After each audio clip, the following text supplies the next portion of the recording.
वो इन सारे सवालों का उत्तर बहुत आराम से दे लेंगे। तो जिन लोगों ने नहीं पढ़ा है वो पढ़ना शुरू कर दें। क्लियर?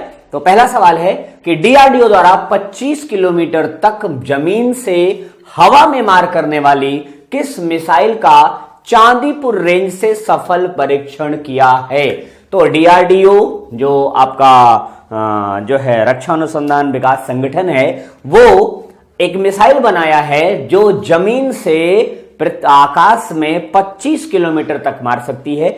इतना ही नहीं, यह 18,000 मीटर की ऊंचाई पर 18,000 मीटर ऊंचाई पर भी हमला कर सकती है। मतलब ये जो है पृथ्वी से, मतलब जमीन से वायु में, और वायु से भी वायु में, वायु से वायु में भी हमला करने के लिए सक्षम है। ये एक प्रकार की गाइडेड मिसाइल है। पहली बात तो ये कि गाइडेड मिसाइल का मतलब होता है कि इसे जो है छोड़ देने के बाद इस मिसाइल को कंप्यूटर के माध्यम से संचालित किया जा सकता है, इसकी दिशा मोड़ी जा सकती है, और बेसिकली इसे वायुयान से भी दागा जा सकता है। तो ये गाइडेड मिसाइल है। 18,000 मीटर की ऊंचाई पर भी इसे मारा जा सकता है, और इसे थल सेना को भी जो है उपलब्ध कराया गया है, और थल सेना के साथ साथ यह वायु सेना के पास भी शामिल है। इसका नाम है, जो आधुनिक वर्जन है, जो अभी जल्दी में हाल ही में परीक्षण किया गया 27 मई 2019 को। इसका परीक्षण कब हुआ था? 27 मई 2019 को। इस मिसाइल का नाम है आकाश 1S। क्या नाम है? आकाश 1S। क्लियर? अगले क्वेश्चन पे चलते हैं। मुझे उम्मीद है कि मैक्सिमम लोगों का यह क्वेश्चन का आंसर सही होगा। अगला सवाल है, निम्नलिखित में से किसे हाल ही में पुनः मालवी का राष्ट्रपति चुना गया है? मालवी, बेसिकली मालवी की अगर बात करें तो यहां के राष्ट्रपति चुने गए हैं कौन? Peter Mutharika. किसको चुना गया है? Peter Mutharika. Clear? Peter Mutharika basically राजनीतिक भी हैं, राजनीतिक होने के साथ साथ ये इतिहासविद भी हैं, चिंतक भी हैं, शिक्षक भी रहे हैं, और साथ साथ ये वकील भी हैं पेशे से। तो राजनीतिक भी हैं, वकील भी हैं, शिक्षक भी हैं, और साथ साथ इन्होंने कुछ किताबें भी लिखी हैं। ये बेसिकली 2009 में पहली बार मालवी के राजनीति में आए। 2009 में ये मालवी में क्या बने? सांसद बने, और सन 2014 में पहली बार ये वहां के राष्ट्रपति बने, पहली बार प्रेसिडेंट बने, और 2019 में ये दूसरी बार वहां के राष्ट्रपति बने। इसे क्लियर हुआ कि मालवी की पार्लियामेंट का कार्यकाल, वहां के राष्ट्रपति का कार्यकाल कितना है? 5 साल। क्लियर? तो पीटर मुथारिका जो है अभी हाल ही में जो चुनाव हुआ था मई में, वहां पर उसमें जो है ये बने राष्ट्रपति। अगले सवाल पे चलते हैं। नेक्स्ट सवाल ये है, भारत के युवा निशानेबाज सौरभ चौधरी ने जर्मनी में म्यूनिख में चल रहे ISSF जो है वर्ल्ड कप में पुरुषों की 10 मीटर एयर पिस्टल स्पर्धा में कौन सा पदक जीता? तो मैं आपको बताऊं, म्यूनिख जो कि जर्मनी का शहर है, म्यूनिख जर्मनी का शहर है, यहां पर जो प्रतियोगिता कराई गई, इसमें भारत ने कुल 6 पदक जीते थे। कितने? 6 पदक जीते थे, जिसमें कि 5 जो है स्वर्ण पदक था। कितना था? 5 स्वर्ण पदक था। और अब आपको डिसाइड करना है कि ये इन 6 में शामिल थे या इन 5 में शामिल थे। तो बिल्कुल मिस्टर सौरभ चौधरी ने स्वर्ण पदक जीता था, और यह पदक इन्होंने मई 2019 में जीता है 10 मीटर एयर पिस्टल स्पर्धा में। क्लियर? अगले सवाल पे चलते हैं। नेक्स्ट क्वेश्चन आपका ये रहा, मई 2019 में माउंट एवरेस्ट चोटी को फतह करने वाले पहले HIV संक्रमित पर्वतारोही, मतलब HIV से संक्रमित कोई भी पर्वतारोही अब तक एवरेस्ट पे नहीं गया था, और ये गए थे। जो भी हो, अभी आंसर आपको मिलेगा। पहली बात बता दें कि ये नेपाल के रहने वाले हैं, नेपाल के नागरिक हैं, और इन्हें 25 वर्ष पहले, कब? 25 वर्ष पहले संक्रमित सुई से, किससे? संक्रमित सुई से जो है एचआईवी हुआ। तो याद रहे संक्रमित सुई से भी एचआईवी हो सकता है, इसलिए जो निडिल इस्तेमाल की जाए इंजेक्शन इंजेक्ट के लिए नहीं इस्तेमाल की जाए। और इन व्यक्ति का नाम है गोपाल श्रेष्ठ। क्या नाम है? गोपाल श्रेष्ठ नाम है इनका। और ये 23 मई 2019 को, कब? ये 23 मई 2019 को एवरेस्ट फतह करने वाले दुनिया के पहले ऐसे व्यक्ति बने जो एचआईवी पॉजिटिव हैं। क्लियर? तो अगले क्वेश्चन पे चलते हैं। नेक्स्ट सवाल आपका ये रहा, भारत में हाल ही में किस वायुसेना के विमान में स्वदेशी बायोजेट इंजन के प्रयोग की मंजूरी दी गई है? अभी वो प्रयोग हुआ नहीं है बट मंजूरी दी गई है। वायुसेना का विमान है। बेसिकली जिस विमान में ये बायोजेट इंजन लगाया जा रहा है वो विमान रसिया से लिया गया है। कहां से लिया गया है? रसिया से लिया गया है। और उस विमान का नाम है AN-32। क्या नाम है? AN-32। और रसिया का यह विमान आज से नहीं बल्कि 1982 से, कब से? 1982 से भारतीय सेना में सेवा दे रहा है। तो इसका नाम है AN-32। क्लियर? अगले क्वेश्चन पे चलते हैं। इसी में स्वदेशी इंजन लगेगा, अभी तक इसमें रसिया का इंजन लगा हुआ है। यस। अगला क्वेश्चन है, रक्षा अनुसंधान और विकास संगठन DRDO ने किस लड़ाकू विमान से देश में निर्मित 50 किग्रा वजन की श्रेणी के गाइडेड बम का सफल परीक्षण किया? 500 किग्रा वजन के गाइडेड बम का वजन कितना है? 500। मैंने अभी बताया कि गाइडेड बम का मतलब क्या होता है।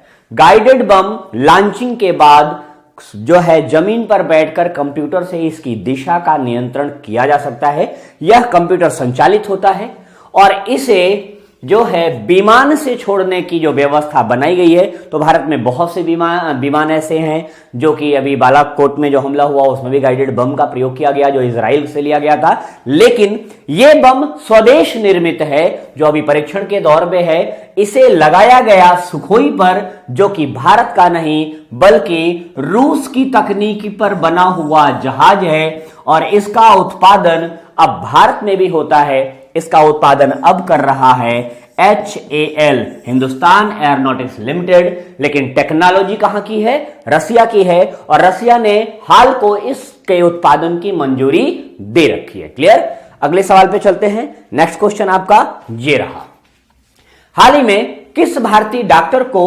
Global Asian of the year 2018 and 19 पुरस्कार से सम्मानित किया गया? तो वो कौन से डॉक्टर हैं? अमरीश सिंघवी, हेमा दिवाकरण, विवेक पवार या ममता राजदान? जल्दी से इसका उत्तर बताएं। तो मैं आपको बता दूं इसके लिए कि ये बेंगलोर की डॉक्टर हैं। कहां की हैं? बेंगलुरु की डॉक्टर हैं ये। तो बेंगलुरु की डॉक्टर हैं। कार्य इनका क्या है? ये महिला स्वास्थ्य के क्षेत्र में कार्य करती है। कहां कार्य कर रही हैं? महिला स्वास्थ्य संवर्धन, महिला स्वास्थ्य संवर्धन में कार्य कर रही हैं। और बेसिकली इन्होंने गर्भवती महिलाओं के विकास और उनके देखरेख के क्षेत्र में काफी काम किया है। और इनके इसी कार्य के लिए इन्हें यह पुरस्कार दिया गया है 2018-19 का global Asian of the year 2018-19। और यह पुरस्कार मिला है हेमा दिवाकर को। किसको मिला है? हेमा दिवाकर को।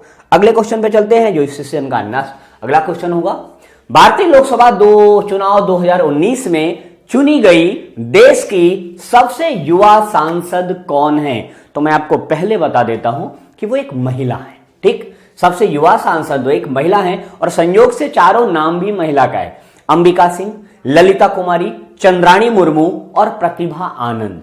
जो भी ये सांसद हैं इनका जो है राज्य है उड़ीसा और उड़ीसा के क्योंझर से चुनी गई हैं। कहां से? उड़ीसा के क्योंझर से चुनी गई हैं। और इनकी राजनीतिक पार्टी का नाम है बीजू जनता दल। क्या नाम है? बीजू जनता दल। ये बीजू जनता दल की सांसद हैं, बीजू जनता दल। और इनका जन्म हुआ है 1993 में, चुनाव हुआ है 2019 में। तो कुल आयु कितनी होगी इनकी? 26 वर्ष की आयु में ये चुनाव जीत चुकी हैं और इनका नाम है चंद्राणी मुर्मू।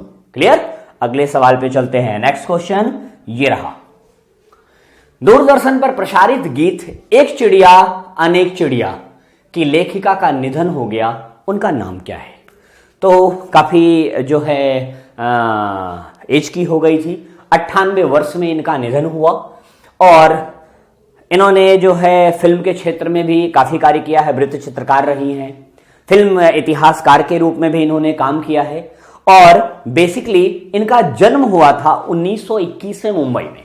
तो 1921 में मुंबई में इनका जन्म हुआ और इनकी मृत्यु कब हुई? 2019 में। कहां पर? दिल्ली में मृत्यु हुई और इनका नाम है विजय मूले। क्या नाम है? विजय मूले है और बेसिकली एक शिक्षाविद भी रही हैं, तो बहुत अच्छा कैरियर रहा है इनका और इन्होंने काफी अच्छे अच्छे गीत भी लिखे हैं, वृत्तचित्र भी लिखे हैं जो काफी जो है लोकप्रिय और चर्चित रहे। अगले क्वेश्चन पे आते हैं, अंतरराष्ट्रीय जैव विविधता दिवस 2019 की थीम क्या थी? तो पहले मैं आपको बता दूं कि जैव विविधता दिवस वैश्विक स्तर पर प्रत्येक वर्ष 22 मई को मनाया जाता है। तो 22 मई को यह दिवस मनाया गया और जैव विविधता का मतलब क्या होता है? जैव विविधता का जो बेसिक मतलब है वो ये है कि पेड़ पौधे और जीव जंतु पृथ्वी पर एक ही स्थान पर जो वास करते हैं, एक साथ जो उनका अस्तित्व होता है और उनकी विविधता को ही क्या कहते हैं आप? जैव विविधता कहते हैं। और इस बार जैव विविधता वर्ष जो मनाया गया उसकी थीम थी हमारी जैव विविधता, हमारा खाद्य और हमारा स्वास्थ्य। क्लियर? ये क्वेश्चन अक्सर आता है तो इसको नोट कर लीजिएगा, दिमाग में रखिएगा। अगला सवाल है, भारतीय अंतरिक्ष अनुसंधान संगठन इसरो ने PSLV C46 के जरिए किस राडार सैटेलाइट, याद रहे अगर आपको पता होगा कि राडार सैटेलाइट में कौन सी सीरीज चल रही है तो इसका आंसर बड़े आराम से कर लेंगे, किस राडार सैटेलाइट का सफल प्रक्षेपण किया? तो ये polar satellite launch vehicle C46 से भेजा गया था और इसे भेजा गया है कब? 22 मई सन 2019 को। कब? ये सैटेलाइट 22 मई सन 2019 को सुबह 5:57 पे लॉन्च हुआ और ये अपनी सीरीज का चौथा सैटेलाइट है। इस सीरीज में कुल 6 सैटेलाइट जाने हैं, 4 जा चुका है, 2 अभी और जाना है। इसका नाम क्या है? इसका नाम है रीसेट 2B।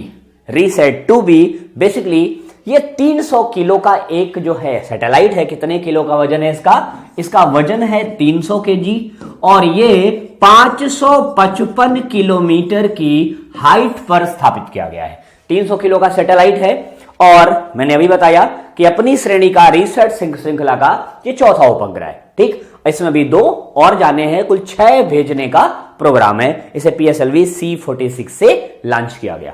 अगला क्वेश्चन है ये, 22 मई 2019 को विश्व स्वास्थ्य संगठन ने किन 2 देशों को आधिकारिक तौर पर मलेरिया मुक्त कर दिया? मलेरिया जो मच्छर काटने से होता है, भारत में बहुत हो रहा है, अभी भी हो रहा है, तो भारत भी मुक्त होगा, सब्र रखिए, मैं वर्ष बताता हूं। तो बेसिकली ये दोनों देश कहां के हैं? ये दोनों देश दक्षिण अमेरिका के हैं, दक्षिण अमेरिकी देश हैं ये और इनका नाम है अल्जीरिया और अर्जेंटीना। इस श्रृंखला में भारत भी शामिल होगा, लेकिन जो भारत का आंकड़ा है यह बताता है कि भारत 2027 तक मलेरिया मुक्त घोषित हो सकता है और भारत का लक्ष्य है कि 2030 तक मलेरिया को भारत से जड़ से समाप्त कर दिया जाएगा। क्लियर? तो भारत 2027 में मुक्त होगा, 2030 में यहां मलेरिया जड़ से खत्म। है, मच्छर ना काटेंगे यार। क्लियर? अगले सवाल पे चलते हैं। नेक्स्ट क्वेश्चन, 21 मई 2019 को किसे वर्ष 2019 के प्रतिष्ठित मैन बुकर इंटरनेशनल प्राइज से सम्मानित किया गया? तो मैं आपको बता दूं, मैन बुकर पुरस्कार किन लोगों को दिया जाता है? यह दिया जाता है जो लोग या तो राष्ट्रमंडल सदस्य के लेखक हों, राष्ट्रमंडल सदस्य जो देश हैं कुल 54 देश, उनके किसी लेखक को, या फिर आयरलैंड के किसी, क्योंकि वो ब्रिटेन का ही हिस्सा है, तो राष्ट्रमंडल सदस्य देशों के लेखक को या फिर आयरलैंड के लेखक को दिया जाता है। तो ये पुरस्कार जो मैन बुकर इंटरनेशनल है, यहां पर इंटरनेशनल शब्द का जो प्रयोग किया गया है, यह पुरस्कार सन 2005 से प्रारंभ किया गया है। ठीक, इस बार यह पुरस्कार दिया गया है जोखा अल्हर्थी को। जोखा अल्हर्थी बेसिकली ये कहां की लेखिका हैं? ये ओमान की लेखिका हैं। कहां की हैं? ये ओमान की लेखिका हैं और इन्हें इनकी कृतियों से जो है इनकी कृतियों की उपयोगिता को देख करके इन्हें मैन बुकर इंटरनेशनल दिया गया। ये ठीक भारत के लोगों को भी मिल चुका है मैन बुकर, और अब तक जब 2005 से लेके अब तक की बात करें तो भारत के लेखकों को कुल 5 बार मिल चुका है आपके यहां मैन बुकर प्राइज। क्लियर? अगले सवाल पे चलते हैं। नेक्स्ट क्वेश्चन जो इस सेशन का 14वां सवाल होगा। जोको विडोडो हाल ही में दूसरी बार किस देश के राष्ट्रपति बने? जल्दी से इसका उत्तर बताइए, क्योंकि यह देश आपका पड़ोसी देश है और दुनिया का सबसे बड़ा इस्लामिक कंट्री है। इसका नाम है इंडोनेशिया। दुनिया में इस्लामिक कंट्री के नाम पर सबसे अधिक आबादी वाला देश कौन सा है? इंडोनेशिया एक द्वीपीय राष्ट्र है, लगभग 1400 द्वीप है यहां, और जो कि काफी उसमें से आबाद हैं। तो बात करें इंडोनेशिया के, ये 7वें राष्ट्रपति हैं। कौन से हैं? इंडोनेशिया के जोको विडोडो 7वें राष्ट्रपति हैं और पहली बार ये 2014 में चुने गए थे 2019 तक के लिए, दूसरी बार ये 2019 में चुने गए 2024 तक के लिए। तो आपके प्रधानमंत्री के बिल्कुल साथ साथ चल रहे हैं नरेंद्र मोदी के साथ। तो वहां के काफी अच्छे वकील भी माने जाते हैं ये, और इसके साथ साथ इनका काफी और क्षेत्रों में राजनीतिक सलाहकार के रूप में भी नाम रहा है। ये वहां आर्मी में भी रह चुके हैं। इनका प्रारंभिक जीवन सैन्य सेना से शुरू होता है, तो सैन्य सेवा से। तो ये जो है स्थिति इनकी रही है। अब आते हैं इस सेशन के हम लोग आखिरी सवाल पे, जो इस सेशन का आखिरी सवाल होगा। ये रहा 15वां सवाल आपका। क्वेश्चन है भारत और किस देश के मध्य सिम्बैक्स 2019 युद्धाभ्यास संपन्न हुआ? तो हम आपको बता दें, सिम्बैक्स श्रेणी का युद्धाभ्यास एक देश से होता है और यह युद्धाभ्यास 19 मई सन 2019 को संपन्न हुआ। तो ये 19 मई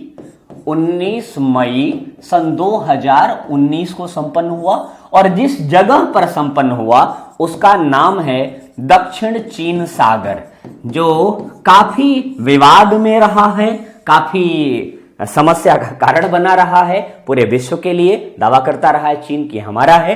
तो वो देश जिसे सिम्बैक्स श्रेणी का अभ्यास होता है, ये नौसैनिक अभ्यास था। मैं आपको एक बात और बता देता हूं कि ये नौसैनिक अभ्यास था जो भारत के साथ साथ सिंगापुर से होता है। तो सिम्बैक्स सीरीज का जो है युद्धाभ्यास आपके सिंगापुर के साथ होता है। Okay friends,